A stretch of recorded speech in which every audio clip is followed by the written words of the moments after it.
Shame is understood to be the fear of disconnection, and research has proven this. So, is there something about me that if other people see or know, it'll make me not worthy of their connection? We experience shame when we think we're not good enough. So I'm pretty sure most of us have experienced it in our lives.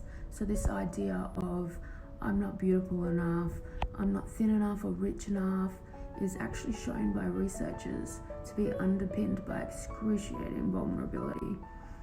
And vulnerability is the core of shame and fear and our struggle for worthiness, but it's also the place of joy and happiness and connection and love and belonging. So these researchers grabbed a massive group of people and through surveys and psychoanalysis, they divided them into two groups, and one group was a group that had a really high sense of worth and a strong sense of love and belonging, and then the other group had a low sense of worth, and they were the ones that were struggling and wondering if they are good enough for anything. There was one variable that separated the two groups, and that variable was that the people that had the real sense of love and belonging actually believed that they were worthy of that love and belonging, whereas the people that had no self-worth didn't believe that they deserved it. It makes sense to say that these people who struggle with it have lower levels of connection because they have that fear that they are not worthy of connection. That same researcher actually did a study on what people who feel worthy have in common, and she found that they all had a sense of strong courage to be imperfect. They showed a sense of compassion towards other people and themselves, which is something that we can't show to other people unless we can show to ourselves in the first place.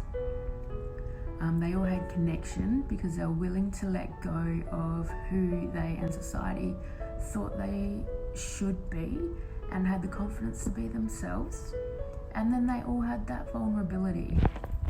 Most of them fully embraced vulnerability. They actually believed that what made them vulnerable made them beautiful, which is kind of what I'm learning to believe in myself now. They didn't talk about vulnerability as something bad. They talked about it as being something necessary in life that gave them a willingness and a courage to be able to be, for example, the one to say I love you first in a relationship, or to do something that they had no guarantees on. So they were willing to invest in something that they didn't know if or if not would work out.